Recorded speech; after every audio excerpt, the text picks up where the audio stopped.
Hello everyone, welcome back to my YouTube channel. আশা করি তোমরা সবাই খুব ভালো আছো, আমিও খুব ভালো আছি। তো চলো, সকালবেলা চলে গেছিলাম একদম রান্নাঘরে। রান্নার কাজটা দেখবে সবসময় এগিয়ে রাখলে সব কাজই ভালোভাবে হয়ে যায় সারাদিনে। তো বানিয়ে নিয়েছিলাম চা, আর করে নিয়েছিলাম হচ্ছে রুটি। আর মা তার আগের দিনেই করে নিয়েছিল আলুর দম, তো সেটাই ছিল। ওই জন্য ঝটপট আমি চাটা বসিয়ে আর একদিকে বসিয়ে দিয়েছিলাম আলুর দম গরম করতে। তো করে নেওয়ার পর রুটিটাও করে নিয়েছিলাম। আর তারপরে আবার লাঞ্চের জন্য কি করব ভাবছিলাম। মা বলে তাহলে আজ বেগুন ভেজে নাও, আর মাংস তো হবেই, চিকেন তো হবেই। তো ওই জন্য বেগুনটা ভেজে নিয়েছিলাম। আর বেগুনটা না অনেক দিন ধরে ফ্রিজে ছিল, ওই জন্য একটুখানি শুকিয়ে মতন গিয়েছিল। আর দেখবে বেগুন ভাজা হলে ভালোই লাগে খেতে, কিন্তু ভাজারই টাইম হয়ে ওঠে না বলে আর করা হয়ে ওঠে না। তো তারপরে বেগুনটা ভেজে নেওয়ার পর বসিয়ে দিয়েছিলাম আমার ছেলের জন্য মাংস।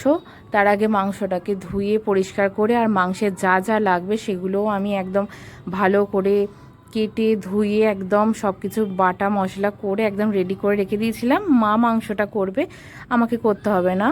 তো আমি ছেলের মাংসটা বসিয়ে দিয়েছিলাম। আর আমার ছেলের মাংসটা আমি এখন একটু অন্যভাবে করি, সেটাই তোমাদেরকে আবার বলে দিই। তো সর্ষের তেল দিই, তার মধ্যে একটু জিরে ফোড়ন দিয়ে দিই, তার মধ্যে আগে মাংসটা একটু ভেজে নিই। তার মধ্যে দিই পেঁয়াজ বাটা, আদা রসুন সব কিছু গ্রেট করা করে, তার মধ্যে টমেটো দিই, হলুদ দিই, লঙ্কা গুঁড়ো দিই না, ও ঝাল খেতে পারে না বলে। তো তার জন্য দিই হচ্ছে মিট মশলা। মিট মশলা দিলে, আর হ্যাঁ দিই হচ্ছে 2-4টে চিনির দানা। তো দিয়ে এইভাবে করেই মাকে বলে আসি যে তোমার যখন ওটা একটু দেখে নেবে, হয়ে গেলে তুমি নামিয়ে দেবে। তো চলে এসেছি ঘরে। ঘরটা তো আগে পরিষ্কার করা চাই। দেখো ভালো করে চাদরটা টান টান করে একদম পেতে নিয়েছি। বাচ্চার ঘর একটু পরেই নোংরা হয়ে যাবে, তাও পরিষ্কার করতে হবে। আর এই যে আমার ছেলের ভাঙা গাড়ি, যতই ভাঙা হোক ওগুলো ফেলা যাবে না, ও ওগুলো নিয়েই খেলবে। তো আমি ভালো করে পরিষ্কার করে নিয়েছি। আর ওই দেখো আমি ড্রেসিং টেবিলটাও পরিষ্কার করে নিয়েছি। জানি একটু পরে আবার নোংরা হবে, তবুও করতে হবে। আর ওইটা ছিলাম আমি। তো তারপরে এবারে ছিল আমাদের মেজো ঠাম্মির বাড়ি, মানে আমার মেজো কী হবে, মানে আমার বরের মেজো মা আর আমার মেজো শাশুড়ি। তো তার বাড়িতেই নিমন্ত্রণ ছিল আমার পিস্তুত পিসির, মানে আমার বরের পিসির মেয়ের আইবুড়ো ভাত। তো তার জন্যই ওখানে নিমন্ত্রণ ছিল, গিয়েছিলাম ছেলেকে খাওয়াতে। তো ছেলেকে খাইয়ে টাইয়ে এসে আর তারপরে সন্ধ্যে থেকে আর তোমাদের সাথে ভিডিও শেয়ার করা হয়নি। তো এটা নেক্সট দিন। নেক্সট দিনে আমি সকালবেলা উঠেই আগে ফ্রেশ হয়ে চলে গেছিলাম একদম রান্নাঘরে গিয়ে একদম চাটা করে চলে এসেছিলাম। এসে ছেলেকে ঘুম থেকে তুললাম। ছেলেকে ঘুম থেকে তুলে ওকে খাইয়ে দাইয়ে একদম ওকে ফ্রেশ করে নতুন মানে পরিষ্কার জামা কাপড় পরিয়ে, এই যে ও দরজা দিয়েছে, দরজাটা দিয়ে আয়, নয়তো বিড়াল যা হোক ঘরে ঢুকে পড়বে। তো তার জন্য ও একদম দরজা দিয়ে ছিটকিন দিয়ে, আর আমার কথা মতোই আমি ওখানে দাঁড়িয়েছিলাম। ওকে ছেড়ে একা আসি না, ও ছোট বাচ্চা তো কখন কি হাত দিয়ে দেয়। তো ওকে ছেড়ে একদমই আসি না। এইবারে যাব আমাদের ও বাড়ি বলতে আমার শাশুড়ি যেখানে থাকে, আমাদের দুটো বাড়ি এই রকমই ডিস্টেন্সে। কারণ আমরা প্রথম থেকে বিয়ের পর থেকে এইভাবেই থেকেছি, এই জন্য অসুবিধা হয় না। এই বাড়ি ও বাড়ি করেই আমাদের দিন কাটে। এই যে আমি চলে এসেছি, আর আমি করছিলাম রান্না। তো রান্নার মাঝেই আমার ছেলেকে এই বাজনা, ওই বাজনাটা নিয়ে বাজাতে খুবই ভালোবাসে। তো ওইগুলো করছিল, আর আমি ততক্ষণে ওইখানে সব রান্নার জোগাড় করে নিচ্ছিলাম। তো চলো এবার রান্নাটা ঝটপট করে তোমাদের সাথে শেয়ার করব। কি কি রান্না করলাম, কি বলতে আজকে একরকমই হয়েছিল। একরকমই হয়েছিল বলতে দু রকম কাজ। আমার শ্বশুরমশাই আলু খায় না, তো তার জন্যই আজ ডিমের ঝোলে দিয়ে দিয়েছিলাম সোয়াবিন।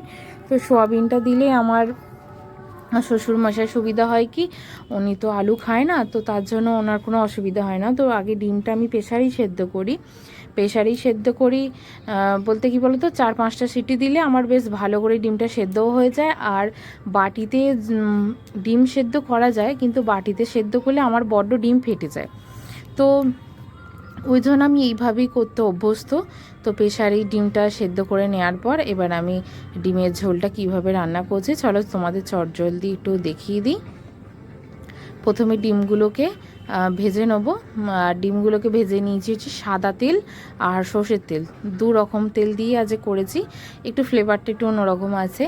তো ফোড়নে দিয়ে দেবো এই যে সব কিছু জোগাড় করে আগে নিয়ে নিয়েছি, সোয়াবিন, পেঁয়াজ, আদা রসুন, আর হ্যাঁ ওই একটা মানে টমেটো, আদা রসুন, আর তার মধ্যে দিয়েছিলাম একটু গোটা জিরে, ওইটাকেও আমি পেস্ট করে রেখে দিয়েছিলাম। তো ফার্স্টেই দিয়ে দিয়েছিলাম রসুন কুচি, ওগুলো একটু ভাজা ভাজা হয়ে যাওয়ার পর আর দিয়ে দিয়েছিলাম পেঁয়াজটা একটু বেরেস্তার মতন ভাজতে চেয়েছিলাম, নুন দিইনি, তো ওই জন্য টাইম লেগেছে, একটু ভাজতে একটু টাইম লেগেছে। তো ওগুলো নরম হয়ে আসার পর আমি দিয়ে দিয়েছিলাম পেঁয়াজ বাটাটা।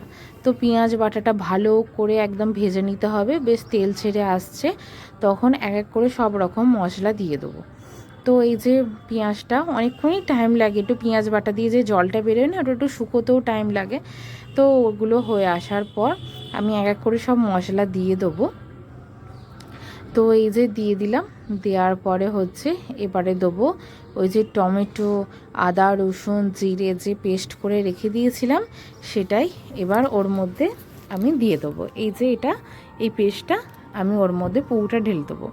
এবার এটাও প্রায় তোমার 5 থেকে 6 মিনিট ধরে টানা একদম নাড়বো, যতক্ষণ ওই জলটা শুকিয়ে আসে।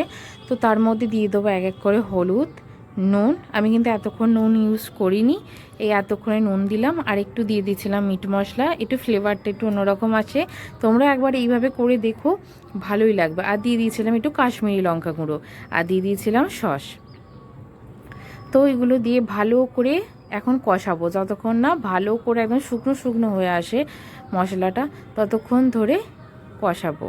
তাতে যতক্ষণই টাইম লাগবে, একটু কষিয়ে রান্না করলে দেখবে তার একটা ফ্লেভারটাই আলাদা আসে। তো দেখতেই পাচ্ছ অনেকটা জল শুকিয়ে এসছে। এবার যে সেদ্ধ করে রাখা সয়াবিনগুলো ছিল সেগুলো দিয়ে ভালো করে কষিয়ে নিয়েছি। এবার কষিয়ে নেওয়ার পর আমার ছেলের জন্য কিছুটা তুলে রেখেছিলাম, আমার শ্বশুরের মশাইয়ের জন্য কিছুটা তুলে রেখেছিলাম। এটা হচ্ছে আমাদের 3 জনের।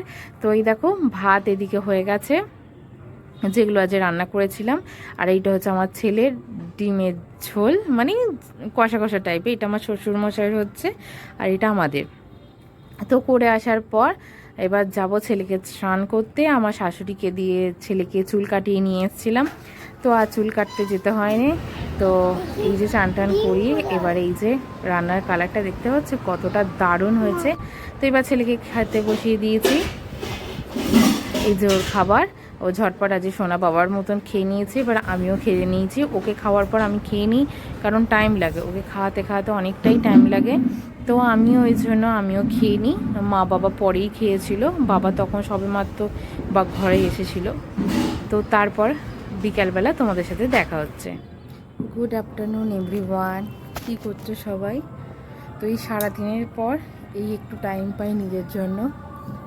তো চান করেছি অনেকক্ষণ, চুলটা খোলার টাইম পাইনি, এই একটুখানি এলাম ছাদে একটু বসতে, আর ছেলে ঘুমাচ্ছে। আর কালকে সন্ধ্যের পর থেকে আর ভিডিও করার সময় পাইনি। কালকে সন্ধ্যের পর থেকে আমাদের এখানটা পুরো কারেন্ট অফ হয়ে গেছিলো। তো তার জন্য ছোট বাচ্চা নিয়ে আর মানে এতটাই অস্বস্তি হচ্ছিল, মানে বলে বোঝানোর নয়। এলো তাই 11টা হবে, 11টার সময় এলো কারেন্ট। তো আর তখন আর মুড থাকে না ভিডিও বানানোর।